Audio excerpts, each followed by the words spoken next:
Hello, All everybody. right. Once again, we're back with Phil, who's going to talk to us all the way from Barbados and talk to us about shorelines. Phil, thank you very much for joining us. It's a pleasure having you here on the main stage, and I definitely think that we're going to have a great time talking about shorelines and learning a little bit more about your company. So the floor is yours, Phil. All right. Thank you very much, Leo. Good afternoon, everyone. And let's jump in directly. Hit the present button and it alerts. I am presenting. Go Today, ahead. we're going to talk about repurposing fish waste and working towards a circular economy. Um, and perhaps the best way to start with that is to talk a bit about Shorelines. Shorelines is a company you've heard that I've been introduced from Barbados, which is where I am sweating with the fan on me. Established in 2001, Shorelines, it's Barbadian owned and it's an and operated fish processing company.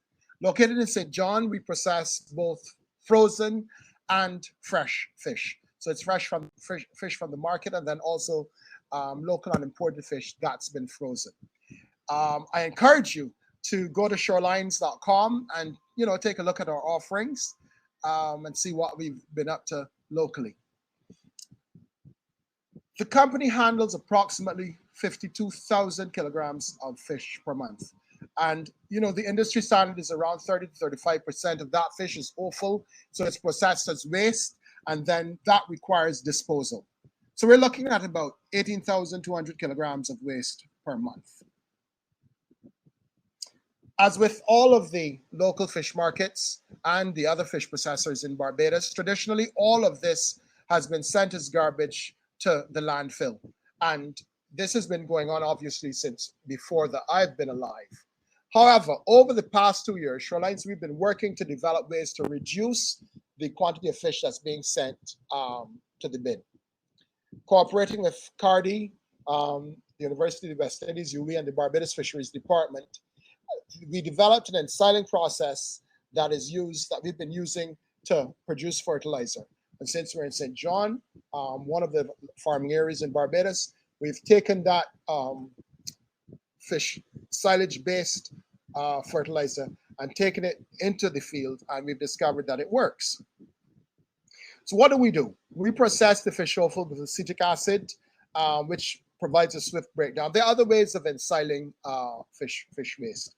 The one that I've been working on with other colleagues at the FAO has been to use EM1 microorganisms. But what we at Shorelines have been doing is grinding the offal finely so that the acid has the surface to work on. And then the breakdown happens, and once the pH has been neutralized from the acid, what you have left is protein and water. So we compress that a bit and allow it to settle, and then you decant the liquid to use as fertilizer. So what's the opportunity? Let's circle back now to that 18,200 kilograms of fish waste per month. So what's our first route of dealing with that? So we're going to, over the next few months, we're going to work with the FAO and other partners, building the capacity of a cohort of young farmers to meet their own feed needs. The challenge with that is that we're looking at perhaps the first 200 kilograms of it, 440 pounds.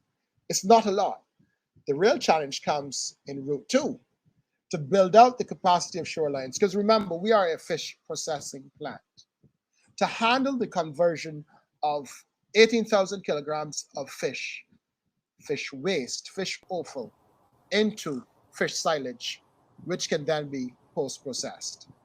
And then the challenge for this is, first of all, the capital to facilitate the technical staff to develop the final products. And perhaps not just also develop the final products, but fine-tune the processes. Because as I've mentioned, using acetic acid isn't the only way to ensile fish. It's one of the faster ways, but there are other ways to do it. The question becomes what's economically feasible, those economies of scale, and then what can we do with the silage? Raw silage can be sold on the open market. It's clearly as fertilizer. It's protein, so it can be used to as a fish, as an additive for feed. It can be used as a flocculant to help mitigate chemicals and other things that are in the ground. So there's several uses for it. Outside of that, now that needs to happen is the equipment for breaking down the fish offal for processing, so we can ensile it and process the fish waste in quantity. Again, 18,000 kilograms. After we've made the silage, we're looking at mass storage. Again, not just for the finished, not just for the precursor, the fish waste, but for the finished product. And then looking at developing the process of post-process packaging the fish silage, whether it's going to be used as fertilizer or whether we're going to then send it on for further value added.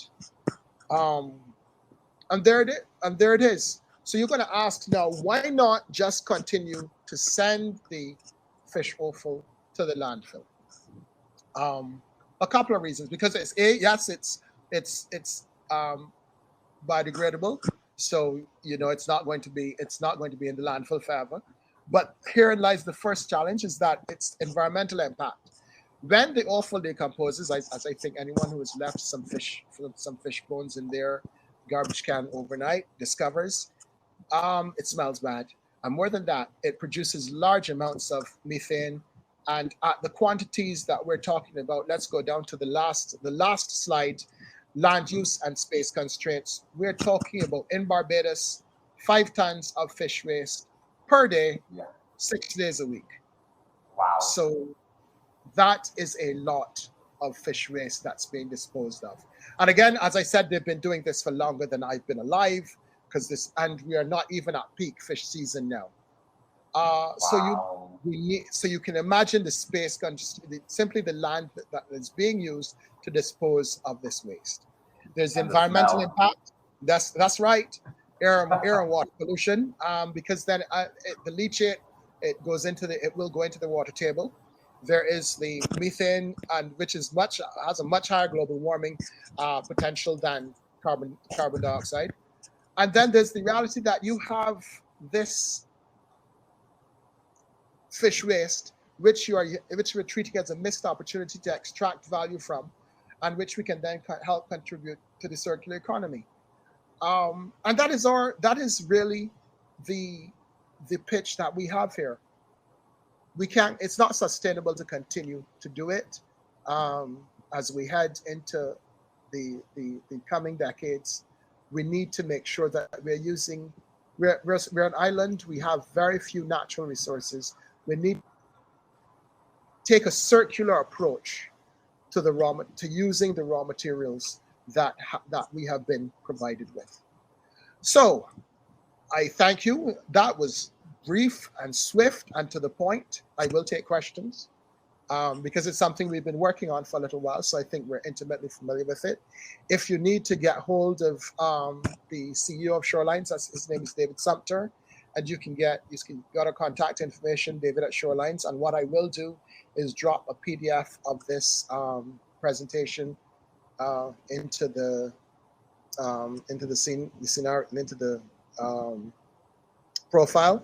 And you can grab hold of me. I'm Phil Lashley. You can grab hold of me at phil.lashley@icloud.com. All right, Phil, and there we go.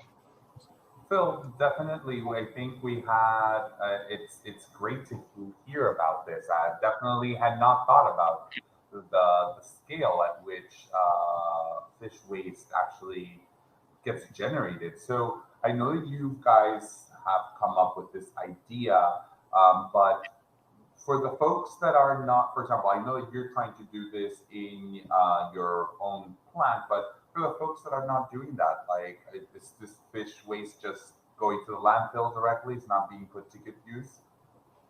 That's exactly what's happening from the market, which are obviously larger producers. It's collected daily and transported to the landfill. And similarly for the other fish processors operating on the island. We are literally the first to start the investigation to look at what we can do to mitigate simply the waste coming out our back end. Got it. And how do you plan to monetize this business? I think that's something important to talk about, particularly when we're presenting it as the investment opportunity. Like, what monetization plans have you already started giving it a thought? Because there's definitely the demand is there. So definitely, how do we start thinking about making money with this? Our what the initial thrust has been fertilizer, and David has been working on small scale. To remember again, our core business is not Yes. dealing with fish waste. The core business is dealing with fish. So that what David has started by doing is the very first low-hanging fruit, which is the liquid coming from the ensiling process, Mhm. which is, well, clearly it's protein NPK, so it's excellent as fertilizer, diluted, and then it can be applied as as a foliar feed or through your irrigation with an injector, and that would perhaps be the very first uh, avenue for monetizing, because we're doing that already. David's selling in Carter's the you can buy a gallon of the fertilizer. The challenge becomes now to scale up. And so what we've been doing is taking some of our existing equipment as it comes out of regular production, and then seeking to use that to repurpose it to do some of. But again, you see the volume we're talking about, Yeah. 18,000. That is a big volume, and it presents problems of scale, not just in the production, but then when you, with whatever byproduct you're producing is Storage. getting that out to the market. And in That's that right. end, have you guys thought of, given that you're thinking about fertilizer, of exporting to some of the places here in the Caribbean that In are the Caribbean, bigger that on is correct. agriculture? That is correct. Because again, you've got the totes, you've got the farm factors are there, and we've already developed the infrastructure to do the.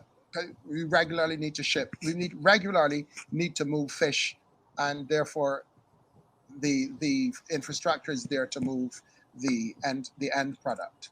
Um, so we've done some thinking around what the cost would be to once you've ensiled at those sorts of volumes, then to decant into something like a tote and then ship the totes Yeah, through the region. And perfect. that would be and again, like I said, low hanging fruit, not necessary. And then then selling on, once we've decanted the liquid, you then have a sludge or a solid, which is essentially protein, Oh, really? which can then be sold on as is to people who are either pig farmers, or to people who are going to use it to make feed or to plow it then into the ground as a flock, to remediate. That sounds very interesting. I do want to prompt the rest of the audience for any questions. We're coming up on time, so I really want to thank Phil for this great presentation. I think this is a model, and I'm gonna actually going to echo what Amargat Maharaj has mentioned in the chat, is saying that is waste to resource circular economy investment opportunity is very important. And he definitely is a fan of your company, saying that it's a well presented conversation on the key strategy issues and the opportunity for private sector expansion into wider public policy issues. So, Phil, I think you've hit a chord with our audience, and I think this is where I think a lot of companies are going to be moving forward in this circular economy model, because it's things that we need. They're right outside our places. That's correct. 18,000 kilos of Kilograms. fish waste is definitely hard to miss. Definitely. If you, and both ourselves, the Shorelines and the FAO, this is going to be some ongoing work to develop this over, the next months and years. So I encourage you, if you are interested, reach out to David, reach out to myself, and let's have a conversation. Let's start the conversation about how we can start to use some of the waste that we've been simply discarding and not seeing the value in. Thank you very much, Phil. Your contact information is there, and Yep. For the rest of the audience, please stay tuned. We're going to start the next session promptly. Phil, Thank you so much. Bye. All right.